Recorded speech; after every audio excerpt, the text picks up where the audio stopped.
I'll try. Okay. Are the judges ready? Yes. Is the timer ready? Okay. Good afternoon. My name is Cassie Maupin, and my partner Jasmine Campbell and I stand against the resolution that the United States federal government should substantially alter entitlement programs. Observation 1, definitions. The negative accepts the affirmative definitions. Observation 2, harms. The affirmative team tried to tell you that our current system is insolvent. However, I would like to state that only low-income people qualify for our benefits. Quote, while the programs represent a legal right available to all Americans, exercising the rights depend on the individuals of families' income level. Only low-income Americans qualify for benefits, and the determination of this called means, I don't know what that says, sorry, end quote. Source federalsafetynet.com. Then the affirmative team tried to tell you that it drains our federal budget. However, most entitlement programs have lowered poverty rates. Quote, 9.1% of Americans were living below the poverty line last year, down from 11.8% in 2019. That figure is based on a measure that accounts for the impact of government programs, end quote. Source, the New York Times, from 2021.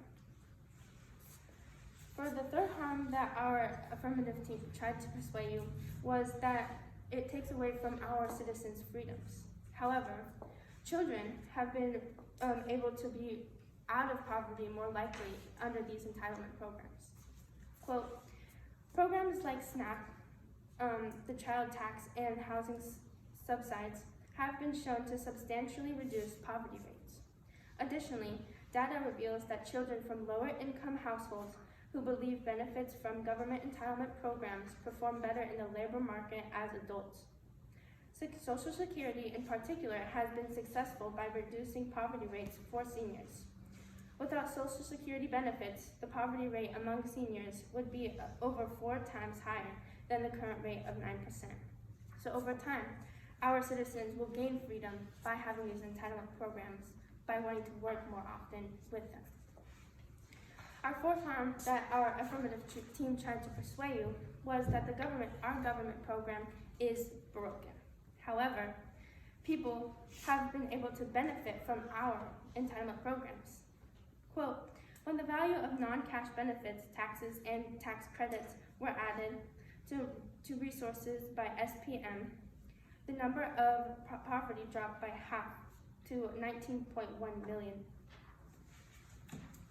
Our affirmative team also said that they are willing to hurt our American citizens.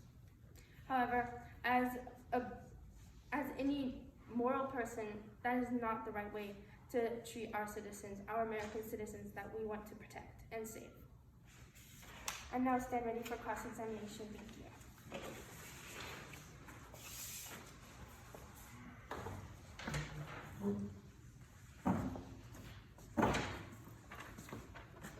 Are the judges ready? Is the timer ready? First of all, I would like to ask how the low-income quote you stated negates the imminent bankruptcy of the current system. It doesn't, but the current system of bankruptcy is less important than American citizens' needs. Would you dispute that this bankruptcy would harm Americans significantly? Depending on what situation they are in. Okay. Do you agree that freedom is the foundation upon which our country is built?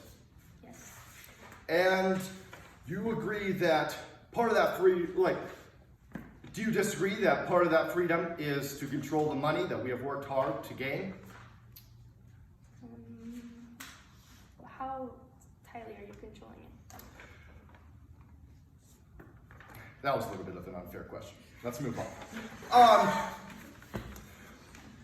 Would you disagree that slavery economically harmed, that the abolition of slavery economically harmed the southern plantation owners.